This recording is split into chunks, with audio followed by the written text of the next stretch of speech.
이번 시간에는 그 약 40분간 그 안드로이드 오픈소스 그리고 패턴이라는 주제로 에바 손영수 그리고 소프트웨어 마이스트로 프리포드 팀이 발표를 해주시겠습니다. 우선 그 손영수님한테 그 큰 박수 부탁드리겠습니다. 저기 그 발표 자료 옆에 노트북 위에 무선 마이크가 있습니다. 그 자기 테이블 위에 있습니다. 테이블 아니에요? 위에 있거든요. 버튼을 올리시도록 하시도록. 네. 발표하겠습니다. 오늘 저희가 발표할 주제는 사실 소프트웨어 마이스트로 과정 중에 이제 학생들이랑 같이 안드로이드 프로젝트 하면서 필요한 에셋들을 어느 정도 뽑아내고 여러분이 현실적으로 부딪힌 문제들을 그냥 가볍게 해결할 수 있는 몇 가지 에셋들을 좀 공유하고자 얘기했습니다. 그 안드로이드 하면 여러분이 굉장히 사실상 안드로이드에 두 가지 이름이 있는데요. 가장 성공한 오픈소스 프로젝트라는 이름도 있는데 반면에 가장 폐쇄적인 오픈소스 프로젝트라는 말도 있거든요. 왜냐하면은 구글 직원이 아니면은 여기서 어떤 메일 라인을 주도적으로 가져간다거나 이런 부분을 전혀 할 수가 없습니다. 그래서 굉장히 안드로이드가 많은 성장을 가져갔는데 구글이 너무 폐쇄적으로 운영하다 보니까 몇몇 이슈들이 있거든요. 그런 것들을 어떻게 해결할 수 있는 얘기들을 좀 공유를 하고자 합니다. 그냥 같이 발표를 하게 될 저랑 이 친구들이 있었기 때문에 이 에셋이 나온 거고요. 저희 스터디 팀인데 아키텍처 쪽으로 오래 들어왔으니까 아실 것 같고 일단 발표하기 이전에 안드로이드에 대한 어떤 흐름이나 이런 부분들을 좀 이해했으면 공유를 하고자 합니다. 이쪽에 자리가 있으니까 처음 계신 분이 이쪽으로 앉으시면 될 것 같아요. 구글이 꿈꾸는 미래, 안드로이드의 미래라는 얘기인데요. 구글이 이제 작년 말쯤에 모두라는 회사의 특허를 50억 주고 샀습니다. 이걸 왜 샀을까? 해보니까 모두의 자켓 시스템이라는 게 있었거든요. 뭐냐면은 이런 디바이스가 하나 있는데 얘한테 자켓을 입히는 거예요. 그래서 얘한테 내비게이션 자켓을 입히면 내비게이션이 되고 또 뭐 오디오 자켓을 입으면 오디오가 되고 폰 자켓을 입으면 폰이 되는 어떻게 보면 자켓만 입히면은 해당하는 기능이 그때그때 변형되는 어떤 특허였어요. 그래서 이스라엘에 있는 이 모더나 회사가 이 특허를 가지고 있었는데 구글이 이 특허를 50억 주고 샀습니다. 왜 샀을까요? 이 자리에 안드로이드가 들어가기 위해서 사는 거죠. 그러니까 이런 특허를 샀다는 건 이 안드로이드가 계속해서 뭔가 지금 우리가 생각하고 있는 인베디드 리눅스나 어떤 리눅스를 대신할 OS가 될 가능성이 매우 높다는 거거든요. 그래서 이런 부분들을 약간 좀 이해해 주시고 이게 왜 중요하냐면은 사실 구글의 모든 서비스는 다 클라우드에 있습니다. 여러분이 알고 있는 뭐 지메일이나 칼렌더나 홈이나 다 이쪽에 있는데요.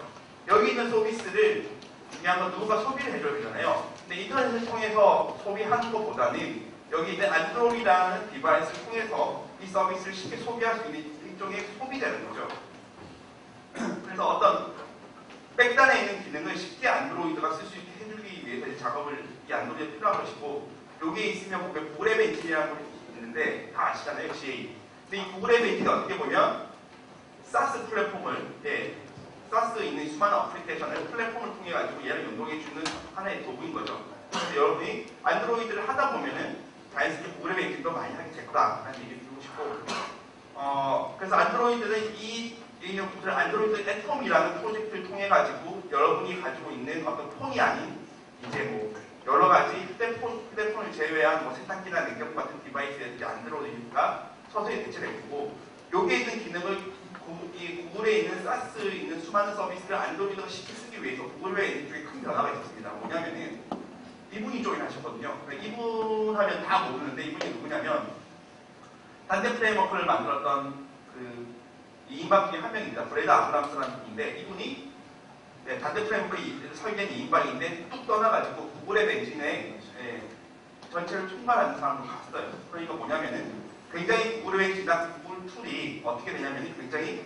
마이크로소프트틱하게 변할 거다라는 얘기이고 계속 찾아보면은 정말 마이크로소프트틱하게 정말 세밀하게 프로젝트가 계속해서 많이 생겨나고 있거든요. 그러니까 그런 변화를 지금 이 브래드 아브람스가 전반적으로 구글 툴에 대해서 이런 것들을 넣어주고 있고요. 아이러니하게 비주얼 스튜디오에 누가 조인한지 아시죠? 모르시나요? 이클립스를 만든 에릭 감마가 비주얼 스튜디오 팀으로 이직을 했잖아요. 아시죠? 전혀 모르시군요. 비주얼 스튜디오로 이직을 하셨거든요. 이클립스 파운데이션의 사상 최고였는데 그래서 지금 비주얼 스튜디오에 난리가 많이 났거든요. 지금 비주얼 스튜디오 차기 버전을 보면 전혀 비주얼 스튜디오를 픽하지 않게 변이 바꿔지고 있습니다. 그래서 딱 보면 굉장히 화려한 UI였는데 왠지 메뉴가 굉장히 화려안해지고 있고 소스 코드만 집중될 수 있게 그런 컨셉으로 가고 있고, 한 번 또 난리가 났던 게 비주얼 스튜디오의 플러그인 모델을 이 아마 에릭 깜박 싹 다 바꿔버렸거든요. 그래서 그 전에 돌아왔던 비주얼 스튜디오 플러그인들이 다 안 돌아와요. 그러니까 다시 다 바꿔야겠죠. 이 영향력을 미친 사람은 에릭 깜박밖에 없거든요. 그래서 아이러니하게 구글에 있는 어떤 서비스는 굉장히 마이크로소프트하게 바뀔 거고, 비주얼 스튜디오는 서서히 이클립스하게 바뀔 거다. 라는 거 아시고 이제 프로젝트에 임하시면 좋을 것 같아요. 하여튼 이런 거 보면 이제 안드로이드는 어떻게 보면 구글에 있는 사스 서비스들을 개인이나 가정이 쉽게 소비할 수 있는 허브로 지나가겠고요. 그래서 결론 말하면 안드로이드 더 이상 가젯을 위한, 여러분 폰이나 이런 태블릿을 위한 OS가 아니라는 거죠. 인베이드 시스템을 포괄할 OS로 봐야 된다는 겁니다. 그래서 보면 여기 이제 상론들이 나온 냉장고인데 이마트랑 연동이 돼서 실시간으로 이제 물건 재고 같은 거 관리해주고 떨어지게 해주는 건데, 이게 안드로이드 기반으로 되고요.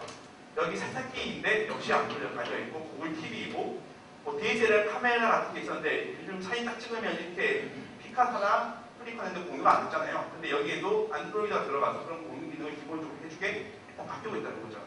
그러니까 안드로이드가 이제 계속해서 어떤 인베디드 리눅스를 대체할 OS라고 생각을 하셔야 되고, 굉장히 앞으로 여러분이 생각하는 것보다 안드로이드가 차지하는 위치는 더 커진다라고 생각을 하셔야 됩니다.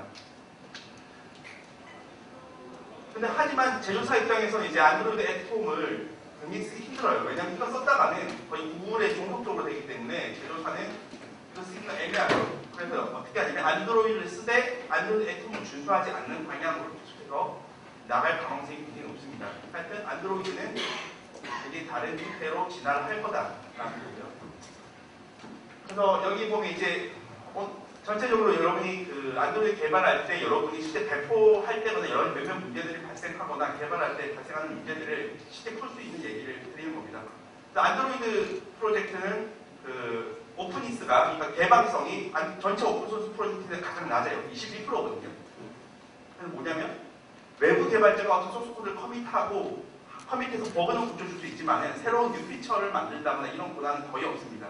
그렇기 때문에 지금 안드로이드가 굉장히 인베디드 리눅스를 대체하는 OS로 많은 사용자가 쓰려고 하지만 안드로이드가 내부적으로 서버 같은 기능도 없고요.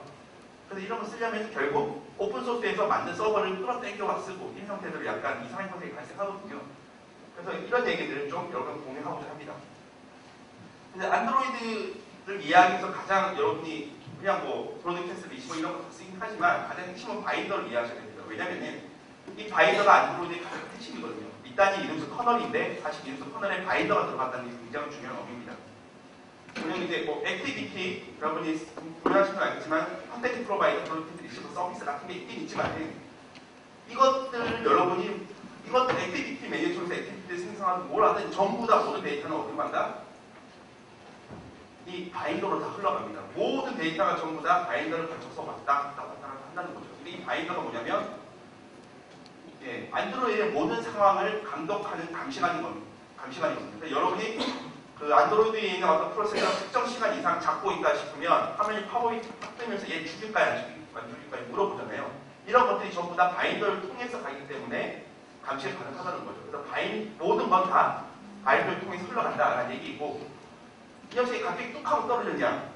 근데 사실상 그렇지 않거든요. 이 바인더를 아키텍처는 예전에 코바라고 하는 굉장히 예전에 오래된 아키텍처를 그대로 가져온 겁니다. 그래서 보시면 이 바인더라는 걸 쓰기 위해서 이제 실제 샘플이 있는데 요 클릭하면 나오는데 보면은 원래는 바인더를 이용해 이렇게 하셔야 됩니다. 뭐냐면 추상화된 인터페이스 IDE를 안드로이드 IDE 인터페이스 디스크립션 랭귀지를 이용해서 이런 식으로 인터페이스를 만들고, 그 다음에 이런 식으로 쭉 하면 수동 코드가 생성돼요. 그러니까 뭐 자바 관련된 코드들이 쭉 튀어나오죠. 여기 원래 코딩을 해주셔야 돼요. 바인더를 쓰려면 이런 식으로 애드 서비스 위해서는 이렇게 더하기를 한다 라는 로직도 넣어주셔야 되고, 이거를 매니페스트에 등록도 해주셔야 되고, 그 다음에 클라이언트 호출하기 위해서 그 매니페스트 등록된 이름들을 찾아주고 이제 콜도 해야 되고, 이런 식으로 결국 시작해제 로직 다 넣어야 되고, 이런 식으로 모든 걸 다 호출해줘야 되거든요. 그러니까 이렇게 원래는 바인더를 직접적으로 쓰기 위해서는 이런 식으로 굉장히 번거롭게 아이디를 만들어서 서버 사이드, 클라이언트 사이드 다 구축해주고 콜해야 된다는 문제였거든요. 이렇게 하면 굉장히 세밀하게 제어할 수 있는 장점이 있죠. 결론을 말씀드리면 이겁니다. 모든 서비스는 결국 이 브로커를 통해서 호출하는데 여러분이 자바로 콜하면 여러분이 메시지를 콜하면 모든 게 프락시를 통해 가지고 브로커에서 전달해서 서버 쪽에 전달되고 거꾸로 이렇게 해서 이렇게 날라오는 거거든요. 그림을 보시면 맨 처음에 여러분이 서비스 액티비티를 초기에 해놓고 이거를 등록해주면 바인더에서 얘를 항상 업데이트하고 있다가 등록됐던 바인더 쪽에 이제 이 서비스는 무한도풀 경로를 기다리고 있는 거죠. 그래서 클라이언트가 콜하면은 이런 식으로 프락시를 통해서 날아가서 바인더를 통해서 실제 서버를 콜하고 그 다음에 결과가 나옵니다. 그러니까 이게 뭐냐면 원래는 이런 복잡한 과정을 다 이렇게 거치셔서 프로그램을 짜야 되는데 사실 인텐트가 바로 이 바인더를 굉장히 쉽게 사용할 수 있는 도구입니다. 여러분이 인텐트 보면 이제 인텐트 필터라는 걸 매니페스트에 등록하시잖아요. 등록한다는 건 그 자체가 이미 바인더 브로커에 등록되어 있다는 거고 여러분이 콜하면 이게 바인더를 통해 가지고 이 걸리는 필터가 이 녀석이구나 하고 그 액티비티나 브로드캐스트 리시버나 콜렉트에 걸려가지고 그 녀석이 실행되잖아요. 우리 이렇게 복잡하게 짜야 됐던 것들을 사실은 인텐트를 통해서 굉장히 간단히 할 수 있다는 겁니다. 인텐트를 잘하면 안드로이드를 굉장히 잘 개발할 수가 있습니다. 여러분이 아는 사람이 코딩할 때 가장 큰 실수가 뭐냐면은 액티비티 콜할 때 이런 거 직접 넣으시거든요. 그러면 이 액티비티가 상황에 따라서 KT에 배포할 때는 KT 액티비티가 떠야 되고 ST에 배포할 때는 ST 액티비티가 떠야 되는데 이런 식으로 코드를 다 박아놓으면 말이 안 된다는 거죠. 그래서 여기 보시면 이런 식으로 액티비티에도 인텐트 필터를 다실 수가 있어요. 이런 식으로 달아놓으면은 여러분이 이렇게 콜만 하면 되는 거거든요. 여러분 상황에 맞게 설정 파일에서 ST이면 ST에 걸리는 액티비티를 딱 떠보고 KT면 KT에 있는 액티비티가 딱 뜨겠죠. 이런 식으로 직접 액티비티를 콜하는 것보다는 인텐트 필터를 통해서 간접적으로 콜하게 하는 게 맞고 여러분이 직접 액티비티를 통해서 이렇게 콜하더라도 어차피 전부 다 바인더를 통해서 메시지를 주고받게 되거든요. 이렇게 하나 인텐트로 콜하나 결국은 똑같다는 거죠. 그래서 이왕이면 유연하게 하기 위해서는 인텐트 필터를 적극적으로 액티비티나 브로드캐스트 리시버나 서비스에 이용하셔가지고 콜하는 게 안드로이드를 올바로 이해하는 프로그래밍을 생각하시면 됩니다. 그래서 이게 액티비티만 되는 게 아니고 다 되니까 그래서 또 얘기를 드렸고 그래서 인텐트를 굉장히 잘 이용하는 게 중요하다라는 게 기본 중에 기본이고요. 예.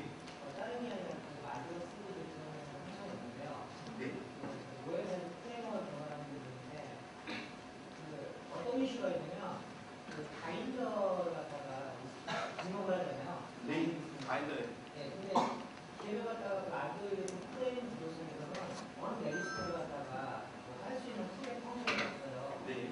그러다 보니까 그 JNI 체크할 때 글로벌 레퍼런스 있었으니까 그게 그 엔지니어링 모드에서는 2001년으로 제한을 하거든요. 그런데 옛날에 그 램이 작을 때는 이제 어느 정도 올라오다가 내려가니까 상관이 없었는데 지금 램을 늘리다 보니까 그 글로벌 레퍼런스가 그 누적 모드일 때는 이제 그 체크를 안 하지만 엔지니어링 모드에 2000개 메시지 딱 터지면 죽어요. 그래서 이게 뭐 가비스 컬렉터가 돌아가는 것도 아니고 해서 궁금한 게 그 글로벌 레퍼런스가 2000개 메시지가 넘어갈 때 그 해제할 수 있는 다른 방법이 있는지. 일단 거기로 써본 적이 없어서 그걸 다 모르겠어요. 네. 일단 거의 다 써봤습니다. 네. 아주 그렇고요. 아닙니다. 일단 그렇고요. 그 다음에 이제 설명드릴 것들은 이제 실제 안드로이드 이제 프로그램 짜다가 몇몇 이슈들이 발생하는데 저희가 안드로이드 개발할 때 로그 캐시라는 걸로 다 로그를 잡으시잖아요. 그래서 보면 열심히 로그 캐시를 남겼는데 그래서 저희가 회사에서 개발할 때 별 문제가 없었어요. 그런데 이제 갑자기 저희가 안드로이드를 만든 어플리케이션이 죽었다는 거죠. 미국에서 죽었거든요. 그러면 어떻게 해야 될까요? 로그 보러 미국까지 출장 가야 될까요?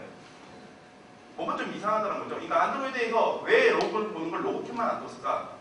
그 자체가 좀 이해가 안 가거든요. 왜냐면 원격에서 그 정보를 받아야 되는데 그래서 구글 플레이나 안드로이드 마켓 결론적으로 이렇게 데이터를 전송해서 보이는 걸 볼 수 있지만은 여기에 또 다른 함정이 숨겨져 있는 게 뭐냐면은 여러분이 안드로이드 어플리케이션을 배포할 때 그냥 배포 안 하시죠? 프로바디 이용하셔가지고 난독화 하시거든요.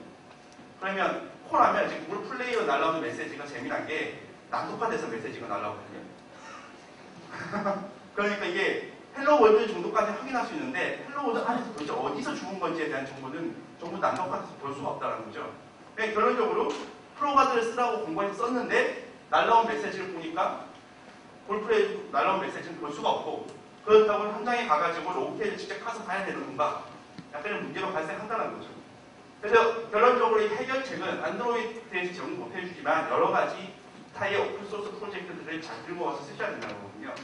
그래서 이게 마이크로 로그 4 안드로이드라는 프로젝트가 있고요. 뭐 다른 로고 하나 더 있는데 이 녀석은 뭐냐면 이제 로그4J나 로그4 단넷의 거의 축소 버전입니다. 그래서 로그 매니지먼트 하는 건데 이 로그4J를 쓰신 분은 알겠지만은 거의 똑같습니다. 로그에다가 어떤 설정 정보를 넣어주면은 그 로그가 SD 카드로 저장되기도 하고 네트워크로 이렇게 보낼 수도 있거든요. 그 어펜을 이용하시면 되고 이 로그4 관련된 여러 가지 기능들이 있는데 예를 들면 이렇게 돼요.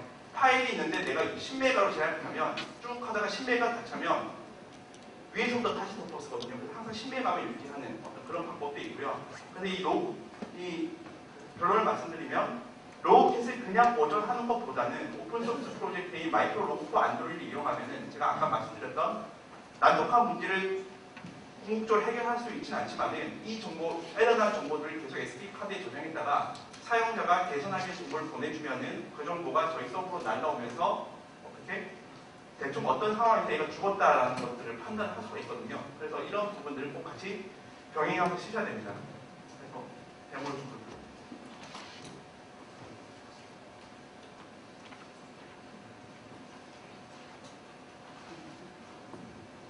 네, 마이크로 안드로이드의 시험 동영상입니다.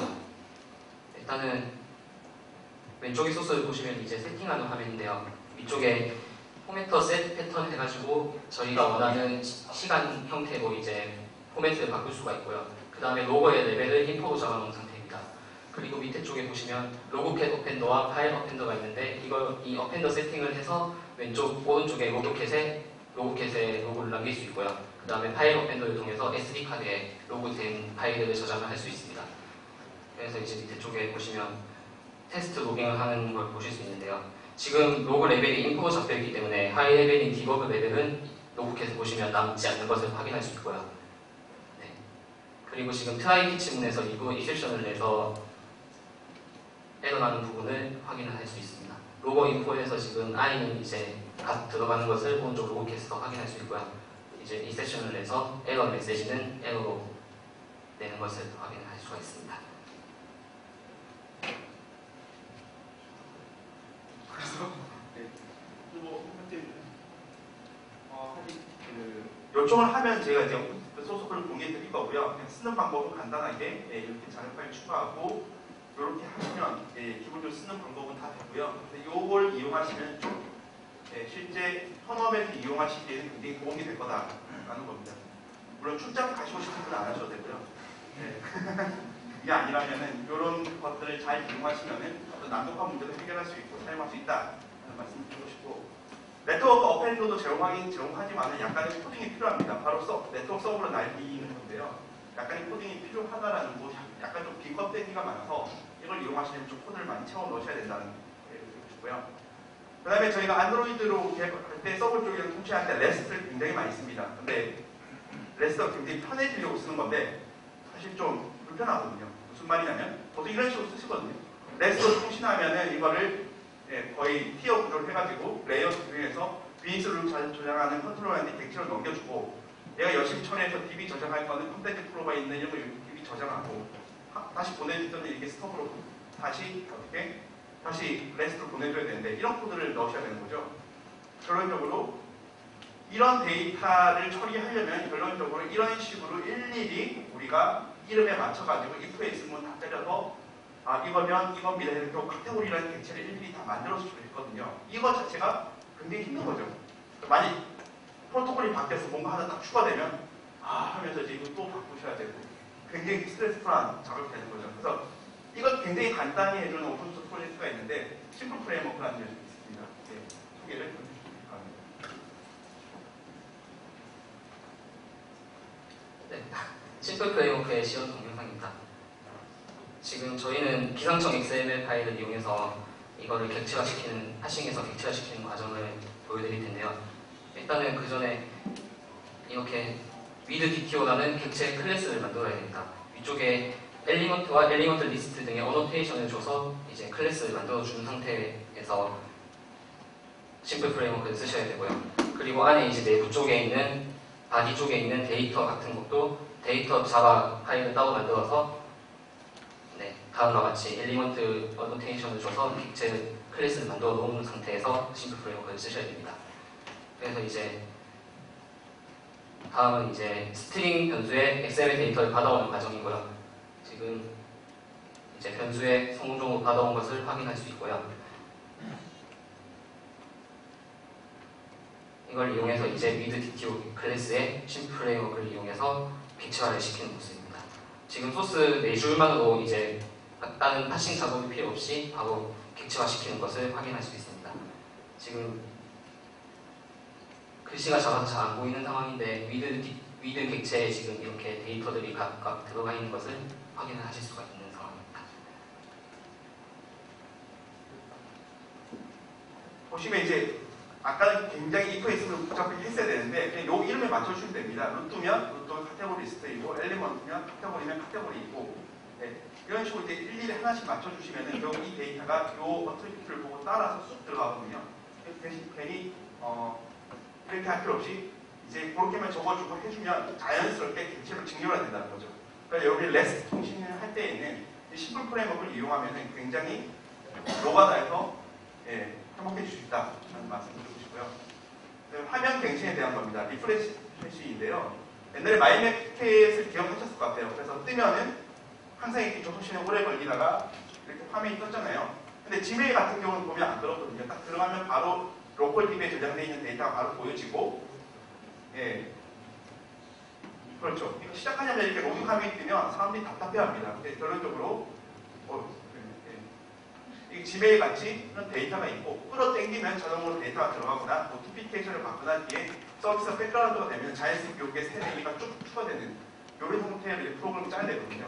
이걸 어떻게 구현해야 되는 얘기인데 직접적인 동기화를 할 수 있는데 자세히 보면 이제 액티비티의 화면에 보이는 것들을 어댑터에 연결을 시켜주고 이걸 컨텐츠 프로바이드에 등록을 시킵니다. 그래서 외부에서 컨텐츠 프로바이드 데이터를 인설트하면은 자연스럽게 이게 노티피케이션 돼서 데이터가 자동적으로 갱신되는 방법이 있거든요. 그래서 컨텐츠 프로바이드에 어댑터 레퍼런스를 등록해놓고 노티피케이션 하면 이 어댑터가 자연스럽게 다시 데이터를 가져와서 화면에 보여주는 모습입니다. 이걸 한번 좀 보시면 될 것 같고요. 일단은 간단하게 데모로 보여드리겠습니다. 네, 컨텐츠 프로바이더의 시험 동영상입니다. 지금 일단은 커서를 만들어서 커서 쪽에 만들 때 그 컨텐츠 프로바이더의 URI를 직접 만드셔야 되고요. 그 커서를 이용해서 어댑터 객체를 만든 후에 이제 set list 어댑터를 통해서 어댑터를 이제 CP에 등록을 하시면 됩니다. 그 이후에 이제 원하는 정보를 넣으실 때 오른쪽에 보시면 OK 눌렸을 때 이제 CP 내부에 인서트 메소드 안에 이제 풋을 해서 인서트를 시키는 모습입니다. 네. 이 내부에 보시면은 이제 DB 인서트를 시킨 다음에 컨텐츠 리졸버에 있는 notify change 메소드를 호출시켜서 이제 CP 어댑터 쪽에 들어간 것을 알려주는 것입니다. 그래서 오른쪽에 보시면 이제 바로 데이터 값이 갱신이 된 것을 확인할 수 있습니다.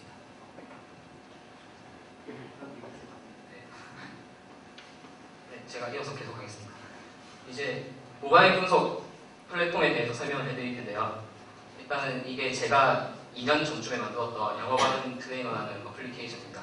지금 마켓에 등록을 해서 이제 배포를 하고 있는 상태고요. 이걸 이제 배포를 하고 나서 업그레이드나 다른 이제 행위를 할 때 이제 사용자들이 이 어플리케이션을 어떻게 사용했는가를 잘 파악을 해서 업데이트를 시켜야 되는데 이제 예를 들어서 발음 테스트 액티비티에는 몇 번 들어가는가, 그 다음에 단어 시험 액티비티에는 얼마나 들어가는가, 그 다음에 그 발음의 영어 발음 이제 테스트하는 버튼을 몇 번 눌렸는가 그런 것을 확인할 수 있는 플랫폼이 있습니다. 사용자의 패턴을 분석하는 플랫폼이 크게 두 개가 있는데요. 로컬리티랑 플러리가 있는데 제가 적용했던 이제 로컬리틱스에 대해서 설명해드리겠습니다.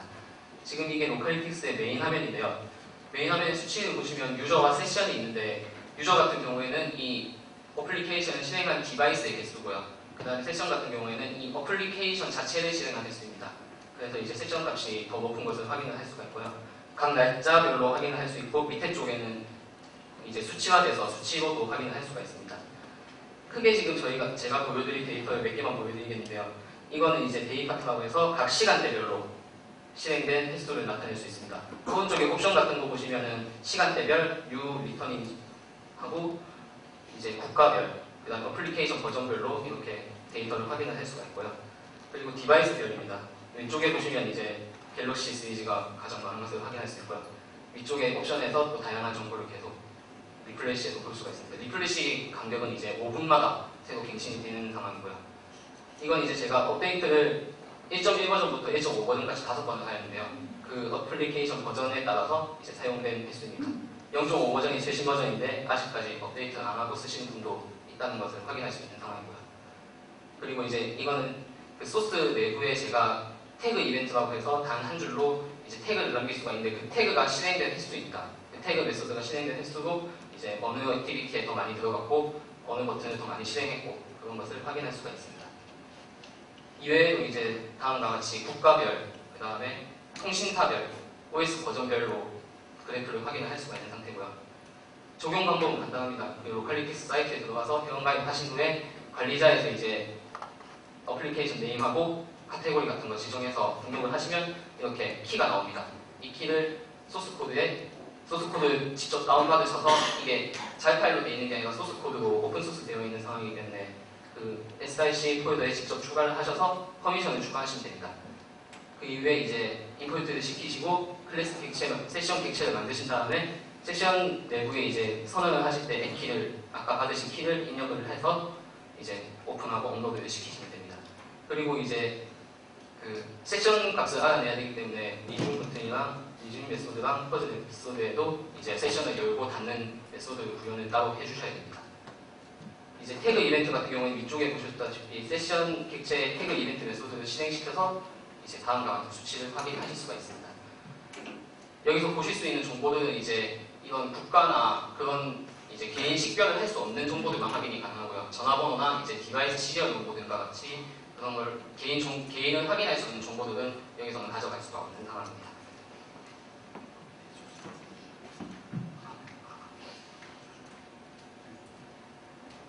하여튼 보시면 약간 개인정보법이 굉장히 민감하기 때문에 그 개인을 식별할 수 있는 어떤 아이디 정보를 받으시면 문제가 되거든요. 그런 걸 받을 수도 있지만 웬만하면 안 받으시는 게 나중에 문제가 좋고요.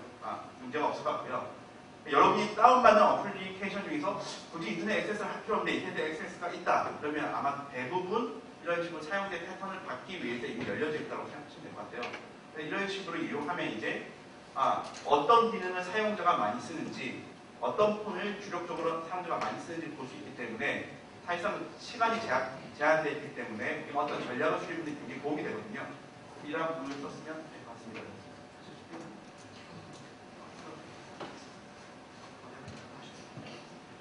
그리고 이제 굉장히 많이 했던 건데요. 어디 가나 많이 하는 건데 1000bt의 뷰라는 건데 보실 분 다 보셨을 것 같은데 우리가 프로젝트가 진행 중인데 이 프로젝트가 잘 되는지 안 되는지 상태 정보를 좀 파악할 필요가 있거든요. 근데 이걸 보기가 힘들죠. 그래서 높이 3만 bt에 본다는 건 이렇게 UAV가 다 나와가지고 이걸 다 보고 프로젝트가 잘 됐나요? 평가하기 힘들거든요. 근데 PM 입장에서는 개발자가 입력한 %만 바라보고 계속 기다리고 있는 거죠. 이게 안 맞죠. 반대로 그러면 코드 리뷰하면서 0pt 뷰 모든 코드를 다 이렇게 리뷰할 거냐? 프로젝트가 작으면 가능한데 이게 엄청나게 커져가면 갈수록 그게 안 된다는 거거든요.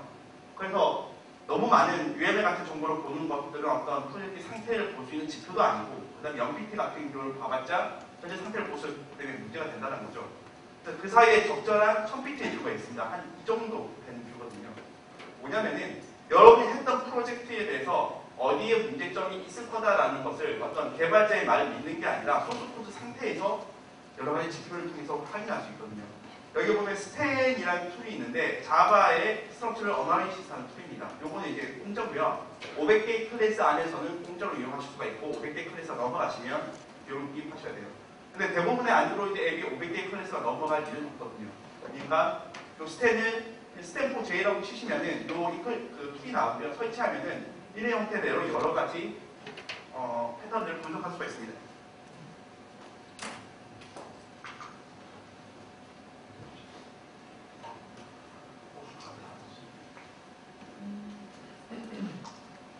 뭐라 해야 되나?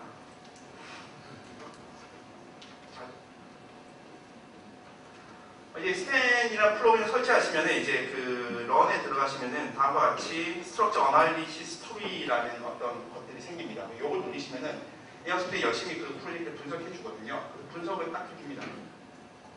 심플하죠? 이거 패키지와 패키지 간의 어떤 구조들이 보이고요. 오른쪽에 보시면은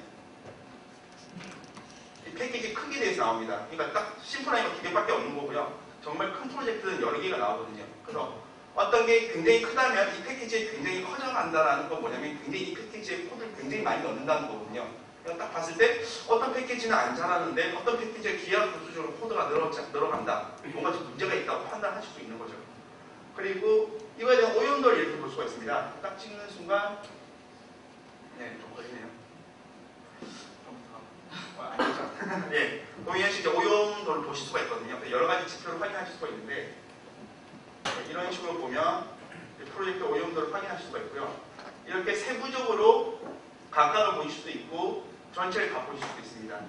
그래서 여기 보면 이제 지금 나와 있는데 사이클로 컴플렉시티라는 건 뭐냐면은 여러분이 짰던 소스 코드 중에 여러분 팀이 짰던 소스 코드 중에서 if S문이 굉장히 많은 걸 의미하거든요. 그래서 이거를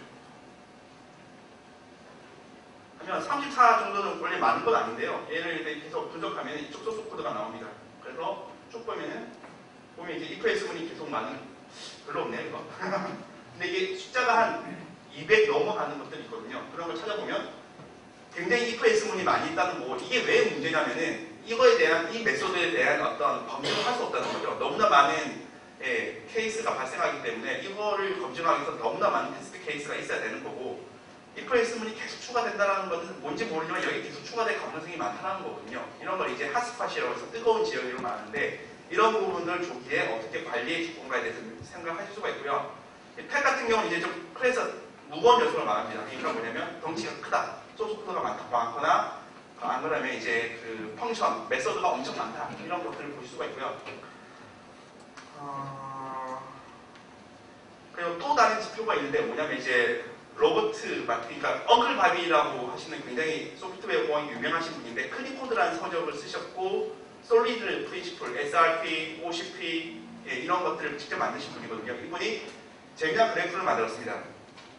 뭐냐면 이제 인스타빌리티라는 지표랑 그 다음에 업스테이니스라는 두 가지 지표를 하는데 인스타빌리티는 뭐냐면은 여러분의 패키지가 움직일 수 있는 여력을 말합니다. 움직일 수 있다는 말은 다른 패키지가 내 패키지를 굉장히 많이 참조해 쓰고 있으면 이 패키지를 바꿔버리면 어떻게 될까요? 다른 패키지에 다 영향을 미쳐버리겠죠. 그러니까 이 패키지는 함부로 바꾸면 안 된다는 거거든요. 근데 반대로 또 보면 이 패키지를 봤는데 이 패키지 참조하는 패키지는 아무것도 없다. 그러면 상위 단이다. 이런 마음대로 바꿔도 되거든요.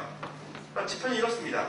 딴 데서 많이 쓰면은 못 바꾸는 거고 대신 딴 데서 안 쓰면 바꿀 수 있다는 거죠. 그래서 이거를 이런 식으로 수식을 내가지고 쭉 나오면은 0에 가까우면 가까울수록 그러니까 뭐냐면 딴 데서 엄청 많이 땡겨 쓰고 있으면은 이거는 거의 못 바꾼다. 인프라스트럭처나 프레임워크에 가까운 패키지다라고 생각하시면 되고 반대로 이게 1에 가까우면은 딴 데서 참조하는 게 없구나. 마음대로 바꿔도 되겠구나 라는 지표로 생각하시면 됩니다. 그리고 또 반대가 업스테이니스, 반대가 또 다른 지표로 업스테이니스라는 게 있는데 얼마만큼 여러분 클래스에 추천한 클래스가 많은지 여부거든요. 뭐냐면은 딴 데서 엄청 많이 참조하고 쓰고 있는 인프라스트럭처 레벨에 가까운 어떤 클래스나 패키지인데 그 녀석을 바꿔버리면 다 영향이 미치기 때문에 딴 데서 많이 참조하면 어떻게 인터페이스나 업스트랙트 클래스를 이용해가지고 간접적으로 호출하게 바꾸라는 거죠. 그래서 그런 지표를 뽑아낼 수 있습니다. 그래서 보시면 여기 보면 이제 디스턴스라는 지표를 보실 수가 있고요. 이런 식으로 극단적인 두 가지 예인데 여기 있는 녀석은 뭐냐면은 프로젝트의 프로넌스 노트라는 건데 쉽게 말하면 딴 데서 아무 데도 참조를 안 하는 패키지거든요. 그러니까 얘는 바꿔도 아무 문제가 없다는 거예요. 근데 요 밑에 보시면 이 녀석은 이제 보면 이제 왜 이렇게 나오나? 하여튼 딴 데서 많이 참조하는 녀석이라는 거죠. 지금 로컬라이즈 픽스를 썼기 때문에 이렇게 되는데 이 녀석이 만약 변경되면은 이 프로젝트의 모든 거에 전반적으로 다 영향을 미친다는 거죠. 그러니까 이 녀석이 바뀌면 안 된다는 거죠. 그래서 이 녀석을 직접적으로 호출하지 않고 어떻게 인터페이스를 쓰면은 쭉 지표가 이쪽으로 흘러가서 이 선에 가까워지잖아요. 그러니까 이 선과 가까워지면은 안정적인 형태가 되는 건데 딴 데서 엄청 참조만 하고 있는데 인터페이스도 안 바뀌었다. 이러면은 이 녀석이 바뀌면 그 변화가 상위에 있는 패키지에게 다 전파가 된다는 거죠. 그래서 이런 지표들을 보고 적재적소하게 써라는 거죠. 그래서 프로젝트의 인터페이스를 달 필요는 없다. 쉽게 말해서 많이 참조하는 것만 인터페이스나 어비스트 클래스를 통해서 호출하게 만들어라. 뭐 이런 걸 될 수 있고요. 여기 보시면 이제 이 프로젝트 간에 이런 식으로 지금 클래스도 보이고 패키지 간의 구조도 보이고요. 이게 리팩토링 했기 때문에 문제가 없는데 예전에 보면 이렇게 위로 코라는 이런 사이클로, 그러니까 뭐냐면 이제 서큘러 디펜던시가 발생할 수도 있거든요. A가 바뀌면 B가 바뀌고 다시 B가 A를 바꾸고 이런 식으로 계속 하나가 바뀌면 그러다가 접사되는 것들이 발생할 수 있는데 그런 리팩토링이 없어졌지만 그런 것들도 이렇게 다 보인다는 거죠. 이런 툴을 잘 이용해서 쓰시면은 그런 문제가 대부분 해결될 거라는 겁니다. 그래서 경고를 하나 드리면 그렇다고 이 툴에 너무 오전적으로 코딩을 한다. 그래서 요거의 지표가 얼마 이상 떨어지게 코딩을 하라고 개발자한테 쪼으면은 해결책이나 이런 것들을 뭐 선임 개발자가 같이 봐주면서 해주면 문제가 없지만은 이거가 못하면 너는 갈굼당한다 이런 식으로 몰아가면 어떻게 되냐면 문제 있는 소스 코드를 전부 다 설정 파일에 다 빼버리거든요. 그러니까 문제를 완벽하게 덮어버리는 거죠. 이런 건 전혀 안 되거든요. 그래서 캔드백이 제일 싫어하는 말이 제일 의미 있는 말을 했는데 이런 거예요. 수수는 성공했다. 하지만 환자는 죽었다. 이런 형태가 될 수 있거든요. 그러니까 이런 툴에 너무 원론적으로 주입해버리면 문제를 아예 더 숨겨버리기 때문에 이런 툴과 함께 같이 병행해서 해주는 어떤 선임 개발자나 아키텍트들이 있어야만 좋을 것 같다라는 얘기입니다. 네, 이걸로써 저희의 발표를 마치고요. 네, 질문 있으시면 해주시면 됩니다. 네, 질문 있으시면 손을 들어주시겠습니까?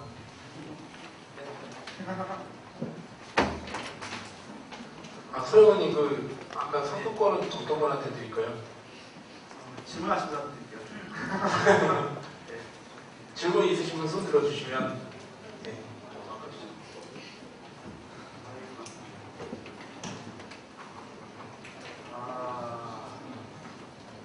없으시군요. 그러면 아까 전에 이분한테 드릴까요? 네, 그렇게 하시죠. 지금 앞에 나와주시겠습니다.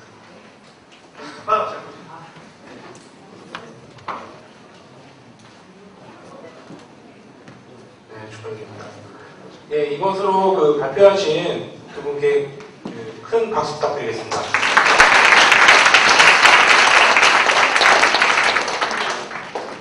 예, 한 13분 정도 후에 마지막 세션을 재개하도록 하겠습니다.